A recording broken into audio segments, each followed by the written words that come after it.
Guys, welcome back to my channel. ಇವತ್ತು ನಾವು ಎಲ್ಲ ಹೊರಗಡೆ ಹೊಂಟೀವಿ. ಸೊ ನಿಮಗೂ ಕರ್ಕೊಂಡು ಹೋಗ್ತೀನಂತ ಬರ್ರಿ. ಆದರೆ ಏನಪ್ಪ ಅಂದ್ರೆ ಇವಾಗ ರೇನಿ ಸೀಸನ್ ಇರೋದ್ರಿಂದ ಸ್ವಲ್ಪ ನಾವು ಹೊರಗಡೆ ಹೋದ್ರೆ ಮಳೆ ಬಂದರೆ ಕಷ್ಟ ಆಗ್ತೈತಿ. ಅದಕ್ಕೆ ನಾವು ಎರಡು ಪ್ಲ್ಯಾನ್ ಮಾಡಿ, plan A and plan B. So plan A ಏನಪ್ಪ ಅಂದ್ರೆ ಅಗಮ್ಯಾಗ ಒಂದು ಕಡೆ ಇಷ್ಟ ಆಗಿತ್ತು, ಅಲ್ಲಿ ಕರ್ಕೊಂಡು ಹೋಗ್ತೀವಿ. ಇನ್ನೊಂದು ಪ್ಲ್ಯಾನ್ ಬಿ ಅಂದ್ರೆ ಅದು ನನಗೆ ಇಷ್ಟ, ಬಟ್ ನೋಡೋಣ ಅಂತ ಯಾವುದು ಸಕ್ಸಸ್ ಆಗ್ತೈತಿ ಅಂತ. ಯಾಕಂದರೆ ಈಗ ಮಳೆ ಬರಾಕತ್ತೈತೆ ಆಲ್ಮೋಸ್ಟ್. ಸೊ ನೋಡೋಣ ಅಂತ. ಆಮೇಲೆ ಅಲ್ಲಿ ಯಾವ ಜಾಗಕ್ಕೆ ಕರ್ಕೊಂಡು ಹೋಗ್ತೀನಿ ಏನು ಎಲ್ಲ ನಿಮ್ಮ ಜೊತೆ ಶೇರ್ ಮಾಡ್ತೀನಿ. ಸೊ ಚಲೋ ಹೋಗಿ ಬರೋಣಂತ. ನೀವು ಎಲ್ಲಿ ಹೊಂಟಿಮ್ಮ? ನಾವು ಫಿಶ್ ಕಡೆ ಹೊಂಟಿವಿ. ಫಿಶ್ ಕಡೆ ಹೊಂಟ್ರಿ? ಓಕೆ, ಹೋಗೋಣ. Are you ready? I am ready. Yeah, let's go. ನಾ ಸುಮ್ ಕೂತಿದ್ದೆ ರೀ, ಕ್ಯಾಮ್ರಾ ಆನ್ ಮಾಡಿರಲಿಲ್ಲ. ಬಟ್ ಆಗಮ್ಮ ಏನು ಮಾಡಿದ್ಲು ಮುಂದೆ ಅಂತ ನಿಮ್ಗೆ ಗೊತ್ತಾಗ್ತದ, ನೋಡ್ರಿ. ನೋಡಕ್ಕೆ ಚಲ್ ಚಲ್ ಫಿಶ್ ಕಡೆ ಹೊಂಟಿವಿ. ಮತ್ತು ಇದು ಅಂಬೇಡ್ಕರ್ ಸ್ಟೇಡಿಯಂ. ಇದು ಅಂಬೇಡ್ಕರ್ ಸ್ಟೇಡಿಯಂ ಇದು. ಮತ್ತು ಗೋರಿಲ್ಲಾ ಕಡೆ ಹೊಂಟಿವಿ. ಮತ್ತು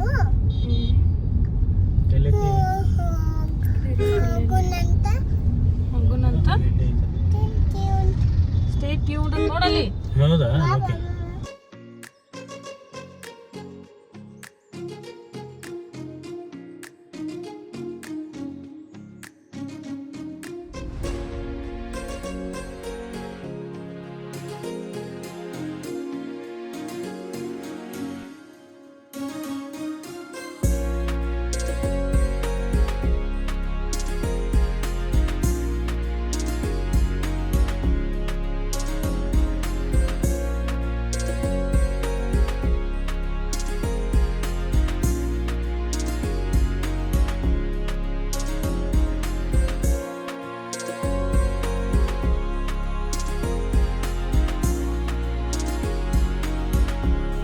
ಅಲ್ಲಿ ಟೈಮಿಂಗ್ ಆಗಿರ್ಬೋದು ಮತ್ತು ಅದು ಎಂಟ್ರಿ ಫೀಸ್ ಎಲ್ಲ ಮೆನ್ಷನ್ ಮಾಡ್ಯಾರ, ನೋಡ್ಕೊಂಡು ಹೋಗ್ರಿ.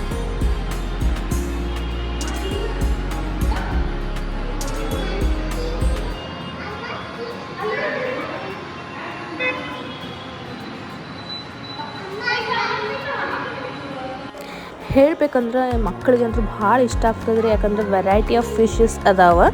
ಸೊ ಫಿಶ್ ಬಗ್ಗೆನೂ ಅವ್ರು ಡಿಟೇಲ್ ಆಗಿ QR ಕೋಡ್ ಕೊಟ್ಟಿರ್ತಾರೆ. ಅದ್ರ ಲೈಫ್ ಸೈಕಲ್ ಆಗಿರ್ಬೋದು, ಯಾವ ವೆರೈಟಿ ಐತಿ ಅದ್ರ ಬಗ್ಗೆ ಎಲ್ಲ ಇನ್ಫಾರ್ಮೇಷನ್ ಇರ್ತೈತಿ. ಸೊ ದ್ಯಾಟ್ ನೀವು ಚೆಕ್ ಮಾಡಿ ಮಕ್ಕಳಿಗೆ ಇದ್ರ ಬಗ್ಗೆ ನಾಲೆಜ್ ಕೊಡ್ಬೋದು ಅಂತ ಹೇಳ್ತೀನಿ. ಭಾಳ ವೆರೈಟಿ ಇದ್ದು ರೀ ಫ್ರೆಂಡ್ಸ್. ಇನ್ನೂ ಯಾರೆಲ್ಲ ನೀವು ನೋಡಿಲ್ಲ ಬಿಜಾಪುರ ಮಂದಿ, ಹೋಗಿ ವಿಸಿಟ್ ಮಾಡಿರಿ. ನಿಮ್ಮ ಮಕ್ಕಳಿಗಂತೂ ಭಾಳ ಇಷ್ಟ ಆಗ್ತದೆ. ನಮ್ಮ ಮಗಮ್ಮ ಅಂತೂ ಫುಲ್ ಖುಷಿ ಇದ್ಲು ನೋಡ್ರಿ. ಮನೆಗೆ ಬರೋಕ್ಕವಲ್ಲ ನಾತಿದ್ಲು, ಅಷ್ಟು ಇಷ್ಟ ಆಯ್ತು ಆಕಿಗೆ. ಸೊ ಹೋಗಿ ಒಂದು ಸತಿ ವಿಸಿಟ್ ಮಾಡ್ಬೋದು ಅಂತ ಹೇಳ್ಬೋದು ನೋಡ್ರಿ.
ಇದಾಗಿತ್ತು ನಮ್ಮ ವಿಜಯಪುರದ fish aquarium video. I hope ನಿಮ್ಗೆ ಇಷ್ಟ ಆಗಿತ್ತು ಅನ್ಕೋತೀನಿ. ಆಮೇಲೆ ನೋಡ್ಬೋದು ನಮ್ಮ ವಿಜಯಪುರದಾಗ ಇಷ್ಟು ಚಂದ ವೆದರ್ ಆಗಿತ್ತಪ್ಪ ಅಂದ್ರೆ ನೋಡ್ಬೋದು. ಕ್ಲೌಡಿ ಆಗಿತ್ತು, ಚೆಂದಾಗಿತ್ತು, ಅದಕ್ಕೆ ಕ್ಯಾಪ್ಚರ್ ಮಾಡಿದೆ. ಆಮೇಲೆ ನಮ್ಮ ಮಗಳು ಗೋಲ್ ಗುಂಬಜ್ ಕರ್ಕೊಂಡು ಹೋಗಂದ್ಲು. ಸೊ ಹೋಗೋಷ್ಟಿಗೆ ಟೈಮ್ ಆಗಿತ್ತು, ಅದಕ್ಕೆ ಗೇಟ್ ಕ್ಲೋಸ್ ಆಗಿತ್ತು. ಬಟ್ ಸುಮ್ಮನೆ ಜಸ್ಟ್ ಹೊರಗಡೆಯಿಂದ ತೋರಿಸ್ಕೊಂಡು ಆಕೆಗೆ ಸಮಾಧಾನ ಮಾಡ್ಕೊಂಡು ಮನೆಗೆ ಕರ್ಕೊಂಡು ಬಂದ್ವಿ. ಅದಾದಮೇಲೆ ಆಕಿ ಅದೇ ಫಿಶ್ ಬಗ್ಗೆನೇ ಮಾತಾಡಕತ್ತಿದ್ಲು. ಸೊ ನೀವು ನಿಮ್ಮ ಮಕ್ಳಿಗೆ ಕರ್ಕೊಂಡು ಹೋಗ್ರಿ, ಆಮೇಲೆ ಅವ್ರಿಗೆ ಇಷ್ಟ ಆಗ್ತದೆ ಅಂತೀನಿ. ಸೊ ನೋಡ್ರಿ, ಹಿಂಗಿತ್ತು ನೋಡ್ರಿ ಫ್ರೆಂಡ್ಸ್, ನೋಡ್ಕೊಂಡು ಬಂದ್ವಿ ಫಿಶ್ ಅಕ್ವೇರಿಯಂ ಅದು.